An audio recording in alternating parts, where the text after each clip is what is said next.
Start. Today's our topic is reflective practice. What is a reflective? When we are doing something, any action, we take the reflection. इसके बारे में जो हमारे reflective point of view है वो क्या है? तो कभी आपने अपने बारे में सोचा है कि क्या नो योरसेल्फ, कभी हमने कोशिश की है अपने आप को जानने की कि why we are here in study purpose, in personal life, in education side. अगर हम बच्चों को सपोज हम we are all are teachers here, तो अगर हम टीचर हैं भी तो क्या हम वो नॉलेज, बच्चे का बिहेवियर, इमोशंस, कंटेंट नॉलेज, क्या वो हम इम्प्रूवमेंट पे जा रही है या नहीं जा रही?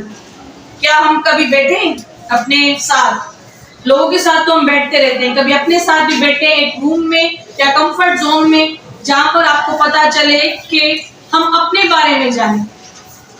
Why we are here, why we are on the earth, why we are in the world, what is going on, क्या चल रहा है हमारी जिंदगी में. ठीक है, तो अब ये छोटी सी एक्टिविटी है, ये हम ग्रुप्स में करेंगे. Only 2 people will be in the one group. आप ये एक्टिविटी इंडिविजुअली करेंगे, मतलब लिखेगा हर कोई अपना, और मैं ये आपको पेपर डिस्ट्रीब्यूट करूंगी तो वो आप कंबाइन करके करेंगे और अपने थॉट्स इसमें नहीं देने, आप इनको सिर्फ यस और नो में जवाब देना है. ये हमारे पास स्टेटमेंट 6 स्टेटमेंट है, हर किसी के पास सिमिलर स्टेटमेंट है और हर कोई अपना पॉइंट ऑफ व्यू लिखेगा नहीं, सिर्फ यस और नो में जवाब देगा कि इसमें होता क्या है. हम चेक करना चाह रहे हैं व्हाट यू वांट और I want what is you know about yourself. मैं ये जानना चाहती हूँ कि आप अपने बारे में क्या जानते हैं. तो इस एक्टिविटी के तहत हमें पता चल जाएगा और इवन आपको मार्क्स भी मिलेंगे इसके ऊपर. ठीक है, तो इकट्ठे बैठे ताकि हमारे पास पेपर्स जो हैं वो लिमिटेड है. आज भले आप इसे प्लान आपको कौन पढ़ा रहा है, कौन पढ़ा रहा है, भैया को पढ़ाएंगे.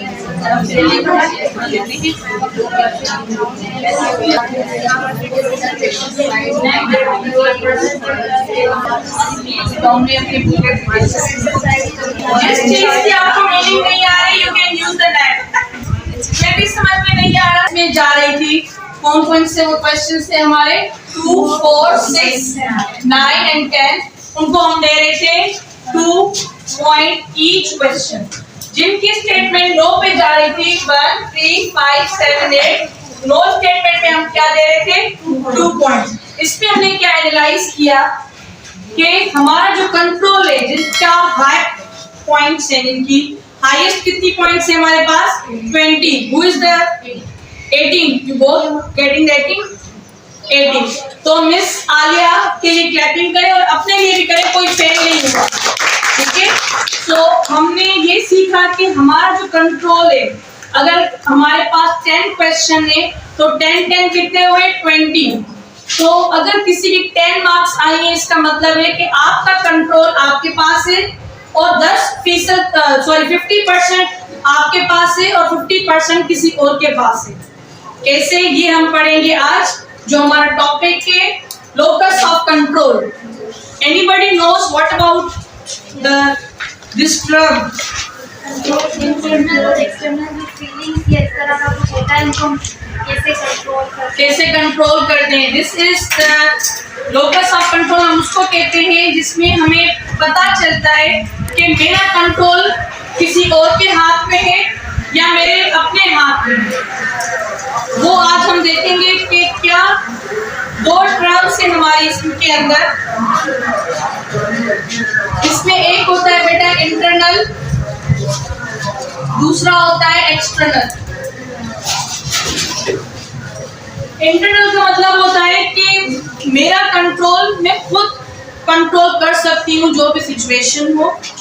एक्सटर्नल कंट्रोल हम उसको कहते हैं जहां पर मेरा कोई भी कंट्रोल ना हो. सपोज मुझसे कोई मिस्टेक हो गई, मैं मोस्टली ब्लेम करूंगी कि भाई ये तो लक था, मैं फेल हो गई, it's a luck, it's a chance, मैं फेल हो गई. या टीचर ने मुझे सही नहीं पढ़ाया, ये नहीं कहूंगी कि मेरी गलती है कि भाई मैंने नहीं तवज्जो दी, क्लासेस तो चल रही थी, जो पोजीशन होल्डर है उसके लिए भी सेम क्लास थी, मेरे लिए भी सेम क्लास थी। तो मैं कभी भी नहीं सोचूंगी कि why I should get the good marks, why I have getting the failure area. तो हमेशा किसी और पे ब्लेम करना, that is the external locus of control.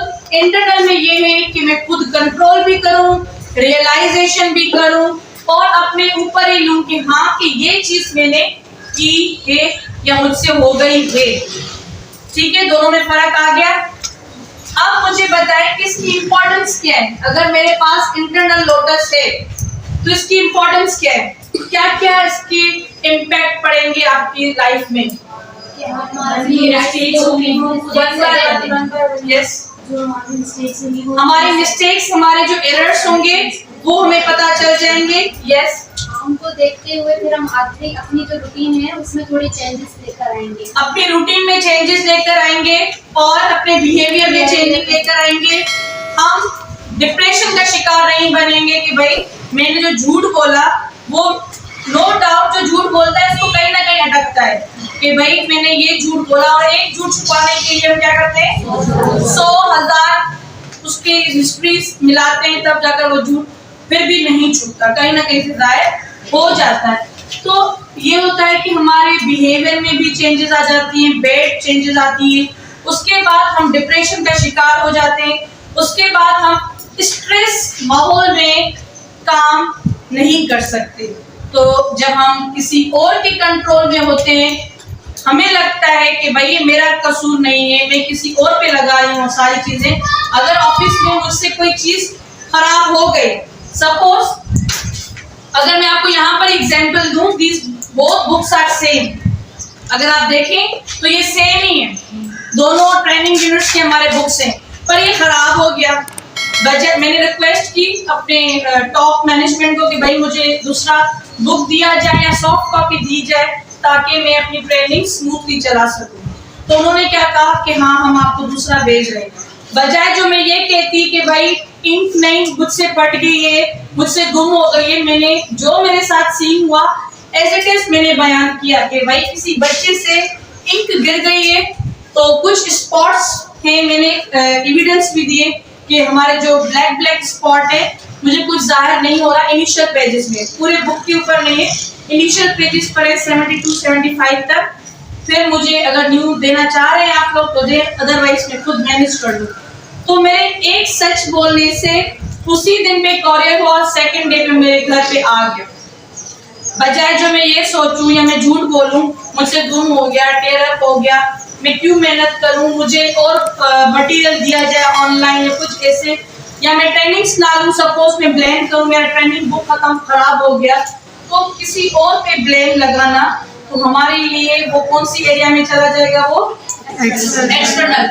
Internal में आपको वो चीजें भले सच कड़वा लगता है पर कहीं ना कहीं हमें फायदा देता है। देखिए मेरे पास जो बुक खराब हो चुकी थी, दूसरे दिन पे मेरे पास बुक आ गई, तो ये क्या था मेरे लिए एक बड़ी अचीवमेंट थी कि जो मुझे हार्डली चीजें नजर आ रही थी अब मुझे वो क्लियरली नजर आ रही। तो क्या हुआ, सच बोलने से मुझे वही चीज दोबारा मिल गई। तो हम भी कोशिश करें समटाइम हम अगर टीचिंग के थ्रू या बच्चों हाई अचीवर्स नहीं है उनमें ये रियलाइजेशन करना है कि जरूरी नहीं है कि आप हर चीज में एक्सपर्ट हो। Some of the students are expert in co curricular activities, जो हम एक्टिविटीज करवाते हैं उसमें एक्टिव होते हैं। Some of the students are all rounder, वो पढ़ाई में भी अच्छे होते हैं, को करिकुलर एक्टिविटीज में अच्छे होते हैं। अगर हम उनको कोई चार्ट शीट्स में बनाने के लिए वो कर लेते हैं। कुछ बच्चे क्या करते हैं सिर्फ पर्टिकुलर एरिया में एक्सपर्ट होते हैं। तो इवन सिर्फ बच्चों की बात नहीं कर रहे, हम बड़ों की भी बात करें तो हम कुछ स्पेसिफिक एरियाज में क्या कहते हैं कि हम एक्टिव होते हैं, फोकस्ड होते हैं। अगर कोई इंग्लिश की टीचर है उसको मैथ्स भी आ रही है, दैट्स गुड। अगर मैं इंग्लिश की टीचर को कहूँ नहीं आपको पढ़ाना है, कैसे भी हाल में आपको मैथ्स आए नहीं है, तो ये बच्ची या ये टीचर काम करेगी एक्सटर्नल पर, फिर ये इंटरनल पे काम नहीं करेगी। अगर वो खुद काम करेगी तो वो क्या होगा, इंटरनल फीलिंग्स। कैसे समझे, अगर मैं उसके ऊपर फोर्स लगाऊंगी तो वो क्या करेगी, डिस्टर्ब भी रहेगी, डिप्रेशन में भी चली जाएगी, इन्वायरमेंट सही नहीं होगा, फोकस नहीं होगा, कंटेंट नॉलेज सही नहीं होगी। वो पूरा साल एकेडमिक ईयर मुझे भी चीज़ें अटकेंगी, इनको भी अटकेंगी और हमारा फ्लॉस स्कूल मैनेजमेंट में पड़ेगा इम्पैक्ट और बच्चों के ऊपर इम्पैक्ट पड़ेगा। तो हम क्या करते हैं कि हम कोशिश करते हैं कि हम किसके ऊपर काम करें, इंटरनल पर काम करें, एक्सटर्नल पे काम नहीं करें। हम कोशिश करते हैं कि इसको कैसे रिमूव किया जाए। ठीक है, कुछ यहाँ पर आपको ग्राफ नजर आता होगा, द चेंज द कर्व। अगर हमारी लाइफ में सिर्फ नेगेटिव थॉट्स है, हम डिनाई के ऊपर चल रहे हैं, अगर हम उसको कर्व को चेंज करने की कोशिश करें तो कर्व कैसे चेंज होगा? पहले हम अपने ऊपर सब्र रखें, रेजिस्टेंस, रुकावट जिसको हम बोलते हैं कि भाई जो चीजें हो रही हैं पहले हम रेजिस्ट तो करें उसको कि हाँ भाई ये हो रही है। सम स्टूडेंट्स, सम पीपल क्या करते हैं, वो रिएक्ट करते हैं। कोई भी चीज आपके साथ हुई, आप रिएक्ट करना छोड़ दें, पहले आप रियलाइज करें क्या ये चीजें अगर हो रही हैं वक्तन ब वक्तन क्यों हो रही हैं, हम इसके ऊपर सोचेंगे। तो ये कर्व जो हमारा है नीचे की तरफ जा रहा है कि हम इसको रेजिस्टेंस के ऊपर लेके चलेंगे। उसके बाद जब मैंने आपको क्या कहा कि हम 5-10 मिनट जब हम एक रूम में बैठते हैं, कोई भी चीज हमसे हो जाती है, गलती में जाने अनजाने में हो जाती है, तो हम सोचते हैं। सपोज मैं किसी को डांटती हूँ, अपने बच्चे को, अपने टीचर को, अपने स्टूडेंट को, या किसी को भी, या गलत बिहेवियर होता है, कहीं ना कहीं हमारे पास गुड थॉट्स होते हैं, हम सोचते हैं क्या हमने गलती तो नहीं कर दी। ठीक है, तो उसके बाद जब हमें सेल्फ रियलाइजेशन होगी, फिर हम जाते हैं एक्सेप्टेंस के ऊपर कि हाँ ये गलती मुझसे हुई थी। आप रेजिस्टेंस ही नहीं करोगे, आप सोचोगे ही नहीं, आप उसके ऊपर फोकस ही नहीं करोगे, जल्दी में आपने उसको रिएक्ट कर दिया। रिएक्ट करने के बाद आप बहुत मुश्किल से यहाँ पर पहुंचेंगे। उसके बाद जब हमारे पास वो चीज एक्सेप्ट करने की आ गई कि हाँ, फिर हम फौरन क्या करते हैं, कमिटमेंट करते हैं कि yes this thing has been wrong by me, या हम कमिटमेंट करते हैं कि अगर ये चीज मुझसे गलती में हो गई, नेक्स्ट टाइम ये चीज नहीं करूंगी। जब तक हम अपने अंदर फ्लेक्सिबिलिटी नहीं रखेंगे तो कभी भी कर्व हमारा चेंज नहीं होगा। तो इसके बाद फौरन ये है कि नेगेटिव इमोशंस, अगर हम देखें यहाँ पर, नेगेटिव इमोशंस तब आते हैं जब हमारे पास कोई चीज बाय फोर्स आती है, एक्सटर्नल आती है, या मजबूरन करते हैं, या हमें कोई ऐसी चीज मिल गई जो हम करना नहीं चाह रहे, तो नेगेटिव थॉट्स वहां पर स्टार्ट हो जाते हैं। तो मुझे ये बताएं as a teacher, how to deal with it. आप कैसे डील करोगे when negative thoughts, negative emotions comes in your mind, in your life. ताकि नेगेटिव इमोशंस भी, और ह्यूमन बीइंग, तो हर इंसान के अंदर इमोशंस पैदा होते हैं बेटा, अकॉर्डिंग टू द सिचुएशन। कुछ सिचुएशंस हमारे लाइफ में ऐसी आ जाती हैं कि हमारे ना चाहकर भी हमारे नेगेटिव थॉट्स आते हैं। समटाइम नेगेटिव थॉट्स अच्छे भी होते हैं। सपोज मेरी कुलीग ने या मेरी जो क्या कहते हैं क्लासमेट ने अच्छी मार्क्स ले ली, तो मैं भी मेहनत करूंगी के ऊपर, मैं काम करूं सब्जेक्ट्स के ऊपर, ताकि मेरी भी हाईएस्ट परसेंटेज आए। बट नेगेटिव इमोशंस को हम डील कैसे करते हैं? The thing is that how to deal the negative emotions when you are in a professional life. हम इसको डील कैसे करेंगे? एक तो ये कि हम इमोशंस को जो नेगेटिव है उनको पॉजिटिव करने की कोशिश करें, अपने अंदर सब्र पैदा करें और उसका देखें कि कहाँ तक हमारे लिए वो चीज एक्सेप्टेबल है। फिर हम वो चीजें चेंज करें टाइम टू टाइम, और हमारे अंदर मेन फैक्टर जो है वो है कि नेगेटिव इमोशंस को आप पॉजिटिव किस वे में लेना चाह रहे हैं।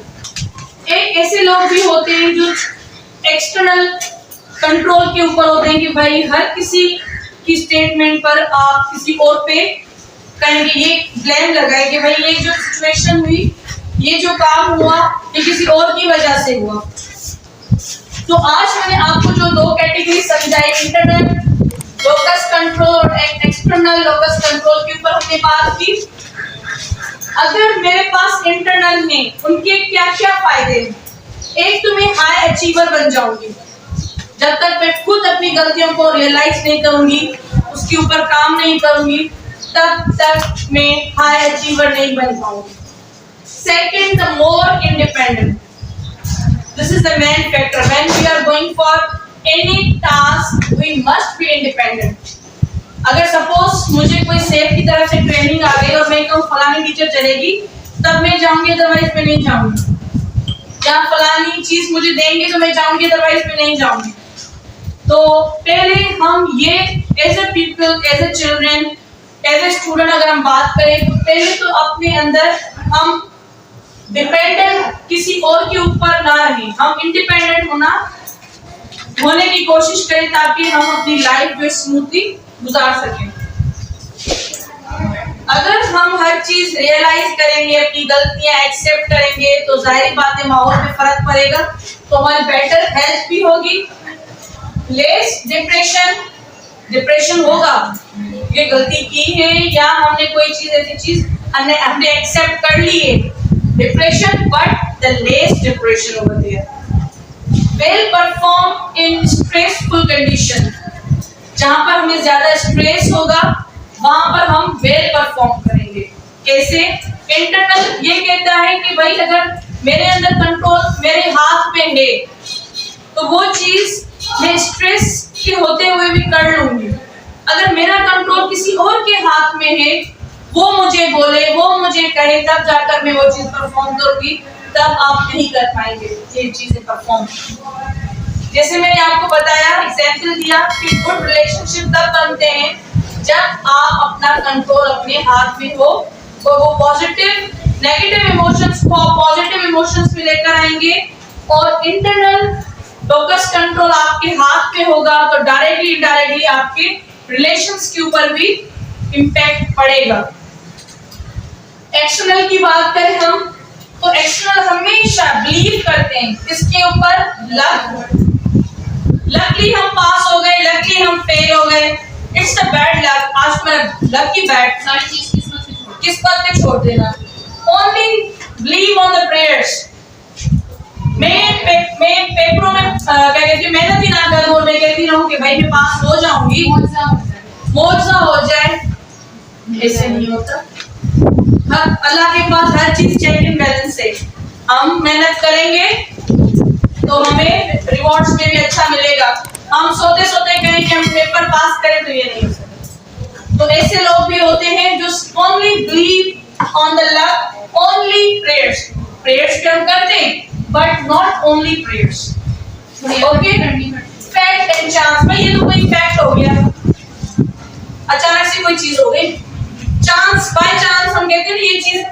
सपोज कोई चीज मेरे साथ कोई इंसिडेंट हुआ, बाय चांस हो गया, भाई मेरी तो कोई गलती नहीं थी। स्टार्ट किसने लिया था, एंड किसने लिया था, चीज हुई क्यों?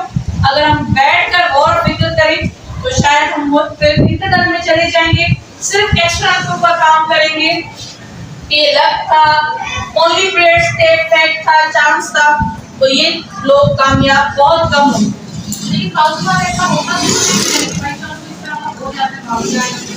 तो वो by chance is some time, not all the time. जैसे मैं कहती हूँ 30 दिन है हमारे टीचर्स के इसमें एकेडमिक, तो आप 1-2 दिन बाय चांस आपका मूड नहीं है, आप कोई इंटरनली हेल्थ कोई इशू मसला कोई है, तो बाय चांस अगर कोई टीचर मेरे पास 15-20 दिन आए कि मेरा दिल नहीं कर रहा, मेरे हेल्थ इशू है या मुझे कोई मसला है इन्वायरमेंट का, या मैं यहाँ पर फोकस्ड नहीं हूँ, तो मैं कहूँगी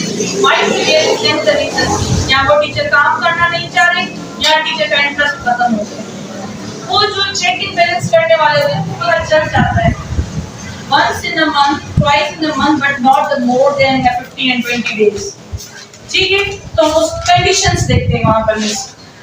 ब्लेम अदर्स, ये चीज हो गई किसकी वजह से? किसी और की वजह से। हमने सोचा ही नहीं कि क्या इसमें मेरी कोई गलती थी, तो ये हमारा एक्सटर्नल में चला जाएगा। Damage the relationship. जो मैंने कहानी बताई, अगर मैं उसके ऊपर रिएक्ट करती तो शायद उससे मेरे रिलेशन अच्छे नहीं होते। अभी भी मेरे उनके साथ रिलेशन अच्छे, कोई भी चीज ट्रेनिंग के लिहाज से या कोई भी टॉपिक उनके पास आ जाता है तो हम बातचीत कर लेते हैं फ्रेंडली। तो जाहिर बात है, अगर आप अपने अंदर एक्सटर्नल लोटस रखेंगे तो आपके रिलेशन अच्छे नहीं होंगे, उसके ऊपर इम्पैक्ट, बैड इम्पैक्ट पड़ेगा। आगे चलिए, फील स्ट्रेस। आप हर काम जो है बर्डनाइज होकर करेंगे, किसी और के कंधे के ऊपर रखकर ये चीजें करेंगे तो समटाइम यू फील स्ट्रेस कि मैं कर क्या रहा हूं। किसी और के हाथ में कंट्रोल देना, आप खुद सोचो कि आप कितने स्ट्रेस में होते हो। डिप्रेशन का शिकार हो जाते हो आप। उस एनवायरनमेंट में आप काम नहीं कर पाते जहां पर आपका कोई सेल्फ कंट्रोल है ही नहीं। अदर कंट्रोल, जैसे मैंने आपको कहा कि मैं आपको कहूं आप इंग्लिश के मास्टर्स हो या इंग्लिश में स्पेशलिस्ट हो, मैं आपको मैथ पढ़ाओ या उर्दू पढ़ाओ या इस्लामिक पढ़ाओ, और आप पढ़ा तो लेंगे क्योंकि टॉप मैनेजमेंट की एक डिसीजन है, पर विद स्ट्रेस। ठीक है, यहां तक समझ में आ गया?